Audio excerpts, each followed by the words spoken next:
Question number 4 हमें कहता है check whether 5 minus 2 6 4 and 7 minus 2 are the vertices of an isosceles triangle.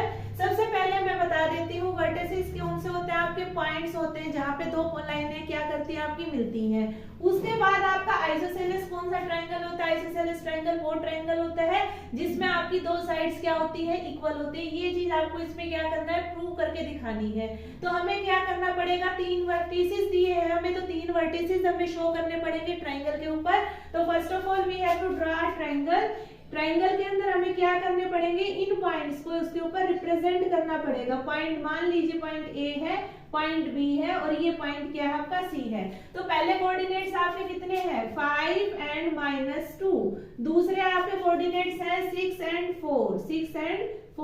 Third है आपका 7 एंड -2। तो ये कोऑर्डिनेट्स आपके गिवन। हमें करना क्या है, दो साइड्स को इक्वल प्रूव करना है। और चैप्टर हमारा कौन सा चल रहा है, कोऑर्डिनेट ज्योमेट्री, जिसके अंदर हम क्या करते हैं, डिस्टेंस निकाल के हम ये चीज प्रूव करके दिखाते हैं कि ये साइड्स क्या यहाँ आपकी इक्वल है। तो सबसे पहले हमें क्या करना पड़ेगा, डिस्टेंस फॉर्मूला लिख लेते हैं। क्या लगेगा इसके अंदर हमारा, x2 - x1 का स्क्वायर प्लस y2 - y1 का स्क्वायर। तो हमारा जो पहला जो डिस्टेंस निकलेगा वो निकलेगा हमारा AB। AB के लिए हमारा x1 कितना है आपका 5 है, x2 होगा हमारा 6, y1 हमारा होगा -2 और y2 हमारा होगा 4। रख लेते हैं फॉर्मूले के अंदर। तो आपकी वैल्यू कितनी आ जाएगी, x2 - x1 का स्क्वायर प्लस y2 - y1 का स्क्वायर। कितना रिजल्ट देगा आपका, x2 है आपका 6, x1 है आपका 5, s6 - 5 का स्क्वायर और y2 है आपका 4 -2 कंप्लीट का स्क्वायर। ये चीज आप ध्यान रखिएगा, माइनस माइनस जो ये यहाँ पे है ये क्या हो जाते हैं आपके प्लस हो जाते हैं। मल्टीप्लिकेशन रूल आपका इसके अंदर चलता है कि अगर दो माइनस होते हैं तो माइनस माइनस हमें क्या रिजल्ट देंगे, प्लस में रिजल्ट देंगे। तो आपका ये कितना आ जाएगा, 1 का स्क्वायर प्लस 6 का स्क्वायर, 1 + 36 गिव राइज टू √37। तो जो आपका डिस्टेंस निकला किसके लिए, AB के लिए, वो कितना निकला आपका √37। तो अब AB की वैल्यू, हम ओनली AB की वैल्यू इसके अंदर सब्स्टिट्यूट कर लेंगे और फॉर्मूला दोबारा लगाएंगे किसके ऊपर, BC के ऊपर। तो AB की वैल्यू हमारी कितनी आ गई, √37। नेक्स्ट हम निकालेंगे कौन सी side, BC side. BC side के लिए अगेन अप्लाई कर लेंगे फॉर्मूला। क्या लगेगा आपका, x2 - x1 का स्क्वायर प्लस y2 - y1 का स्क्वायर। अब हमें कोऑर्डिनेट्स को, जो मिस्टेक हम कर देते हैं, हम एज इट इज उनको कोऑर्डिनेट्स को सब्स्टिट्यूट कर देते हैं, लेकिन हमें है ना एक स्टेप थोड़ा सा आप कर लीजिए क्योंकि उसमें मिस्टेक होने के चांसेस कम हो जाते हैं। हमें क्या करना है, कोऑर्डिनेट्स की वैल्यू रख लेनी है। x1 = 6, x2 = आपका 7, y1 = आपका 4, y2 = आपका -2। तो रख लेते हैं वैल्यूज को। अब आपकी वैल्यूज कितनी होंगी, x2 7 - 6 का स्क्वायर प्लस y2 -2 - 4 का स्क्वायर। कितना देगा आपका, 1 स्क्वायर -6 का स्क्वायर, माइनस का स्क्वायर क्या रिजल्ट देता है आपका, प्लस में रिजल्ट देगा। तो ये कितना आएगा आपका 1 + 36 दैट गिव राइज टू √37। तो हमें एक चीज नजर आ रही होगी, जो AB की वैल्यू थी वो भी आपकी कितनी आ रही थी, √37 आ रही थी। और जो हमारी नेक्स्ट BC की वैल्यू आई वो भी कितनी आई आपकी, √37। तो दो साइड्स हमारी निकल चुकी है और दो साइड्स हमारी इक्वल भी आ चुकी है। जो हमें बोला गया था क्वेश्चन में कि क्या ये आइसोसेलेस ट्रायंगल है, तो हमारी दो साइड से तो ये चीज प्रूव हो चुका है कि ये आपका आइसोसेलेस ट्रायंगल है। फिर भी हम थर्ड साइड पे भी काम करेंगे। जो थर्ड साइड है, थर्ड साइड हमारी क्या थी, AC के लिए अगर हम इसकी वैल्यूज रखें तो AC के लिए आपका क्या हो जाएगा, x1 की वैल्यू कितनी आपकी 7, x2 की वैल्यू कितनी आपकी 5, y1 की वैल्यू आपकी हो जाएगी -2 एंड y2 = आपका -2। रख लीजिए फॉर्मूले में, x2 - x1 का स्क्वायर प्लस y2 - y1 का स्क्वायर। वैल्यू सब्स्टिट्यूट करने के बाद आपका क्या आता है, 5 - 7 का स्क्वायर प्लस -2 - -2 का स्क्वायर। तो ये आपका देगा, देखिए 5 जो है आपका छोटा नंबर है और जो 7 है वो आपका क्या है, बड़ा नंबर है। और 5 के आगे साइन कौन सा आपका पॉजिटिव का है, माइनस प्लस आपका कौन सा सिंबल देता है, माइनस का देगा। और सिंबल में हमें कौन सा देखना है, जो बड़े के आगे है। बड़ा कौन सा आपका -7, तो -2 का स्क्वायर प्लस -2, माइनस माइनस क्या होगा आपका प्लस होगा, तो ये क्या देगा आंसर, माइनस प्लस माइनस, और आंसर क्या आएगा आपका 0। तो ये कितना रिजल्ट देगा आपका, -2 का स्क्वायर, और वो कितना होगा 2 से आपका ये स्क्वायर कैंसिल, तो जो आंसर आएगा वो कितना आएगा, -2 आएगा। अब ये बताइए, हम इसका स्क्वायर करके इसको पॉजिटिव भी लिख सकते थे, पॉजिटिव लिख के आप इसको चेंज कर सकते हैं कि भाई -2, जैसे जो -2 है वो आपका क्या हो जाएगा, 4 हो जाएगा। 4 जो है आपका 2 का स्क्वायर, तो वो आप पॉजिटिव 2 में भी ले सकते हैं और इसको -2 में भी ले सकते हैं। तो हमारे जो 2 पॉइंट्स थे, 2 पॉइंट्स हमारे सेम आने की वजह से, तो हम इसको क्या कह सकते हैं कि जो ये जो ट्राइंगल फॉर्म कर रहे हैं वो ट्राइंगल कौन सा है आपका, आइसोसेलेस ट्राइंगल है। मुझे लगता है यहाँ तक का क्लियर हो गया होगा।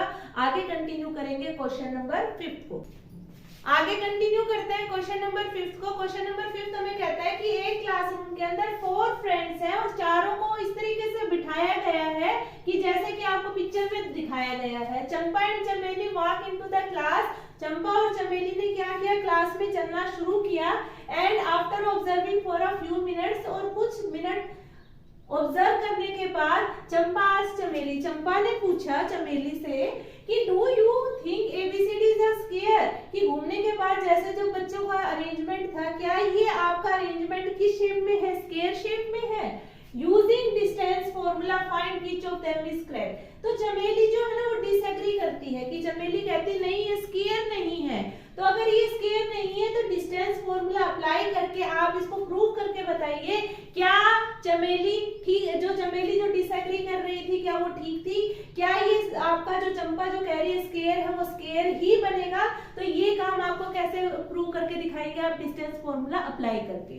तो सबसे पहले जो आपको साइड्स आपको गिवन की गई है, मान लीजिए ये आपका कौन सा है ए, ये पॉइंट आपका क्या है बी है, ये आपका कौन सा आपका सी है, और ये पॉइंट क्या है आपका डी है। तो हम अप्लाई करते हैं 1 बाय 1।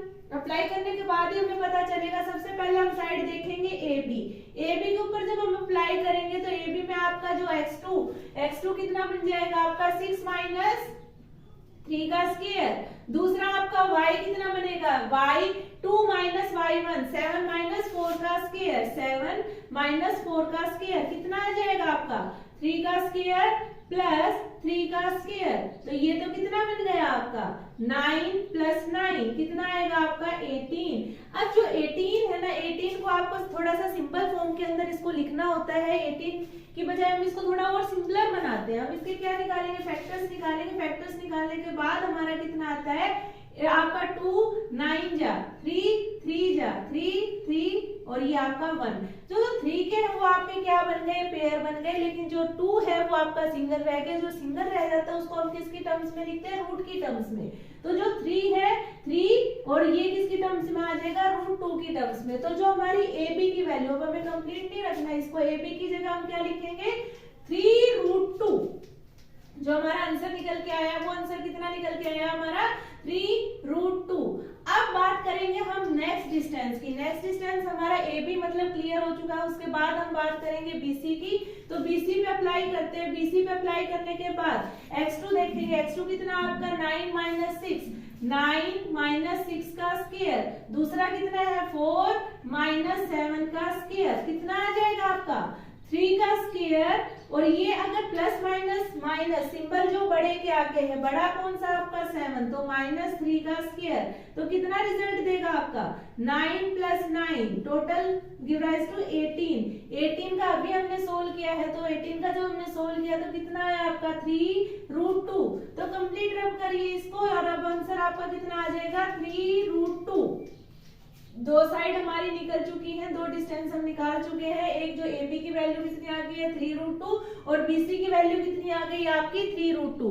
नेक्स्ट बात हम करेंगे किसकी, सीडी की। सीडी को सोल्व कर लेते हैं। सीडी कितना देगा आपका, सीडी में आपका 6 माइनस 9, 6 माइनस 9 कंप्लीट का स्क्वायर। दूसरा 1 माइनस 4 का स्क्वायर कितना आएगा आपका -3 का स्क्वायर प्लस -3 का स्क्वायर माइनस माइनस प्लस, तो आंसर कितना आएगा आपका 9 + 9 दैट गिव राइज टू 18 और 18 अभी हमने सोल्व किया 3√2, तो 3 साइड्स तो हमारी इक्वल इक्वल आती जा रही है, तो आपका आंसर कितना आ जाएगा 3√2 लिख लेते हैं 3√2। आगे एक साइड और चेक कर लेते हैं, तो एक साइड और चेक करते हैं, उसका रिजल्ट भी देख लेंगे हमारा कितना आएगा। तो अब जो हमारी जो लास्ट साइड है वो कौन सी बची आपकी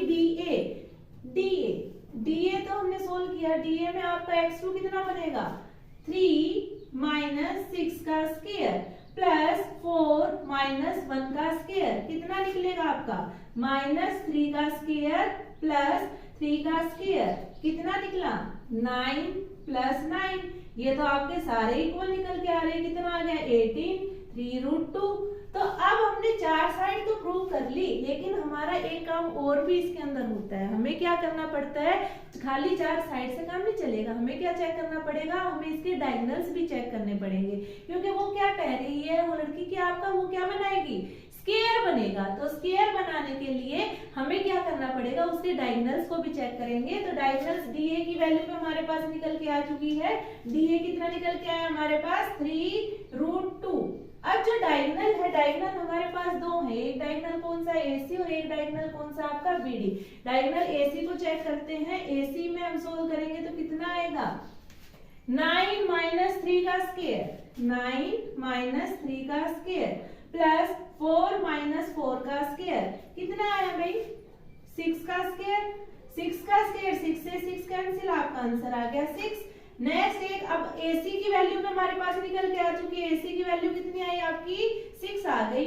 अब जो आपका लास्ट डायगोनल जो बचा, लास्ट डायगोनल कौन सा बचा आपका BD को भी सोल्व कर लेते हैं। BD की वैल्यू कितनी आएगी आपकी √6 - 6 का स्क्वायर 6 - 6 का स्क्वायर प्लस 7 - 1 का स्क्वायर, बाहर निकल के आएगा कितना आपका √0 का स्क्वायर प्लस 6 का स्क्वायर, तो ये कितना निकल के आया आपका 6 का स्क्वायर और ये आपका कैंसिल। तो आपके जो दोनों डायगोनल्स थे, दोनों डायगोनल्स आपके इक्वल आ गए। चारों अगर हमने साइड की बात करी तो चारों जो डिस्टेंस था आपके चारों डिस्टेंस इक्वल आए, तो हम बिल्कुल इजीली हम कह सकते हैं जो ये फिगर हमें गिवन है, ये फिगर किस शेप का आपका स्क्वायर शेप का है। क्यों है, क्योंकि जो चारों साइड्स जो है आपकी इक्वल है और दोनों जो डायगोनल्स है वो भी आपके इक्वल आए हैं। तो क्वेश्चन नंबर 5 हमारे यहाँ कंप्लीट होता है। आगे कंटिन्यू करेंगे हम क्वेश्चन नंबर 6 के साथ।